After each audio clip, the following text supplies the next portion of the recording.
Oi pessoal, eu sou Luciano e hoje eu vou falar sobre a poluição dos rios.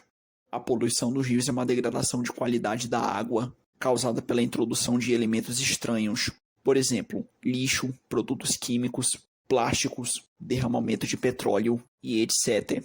E quais são os problemas da poluição dos rios?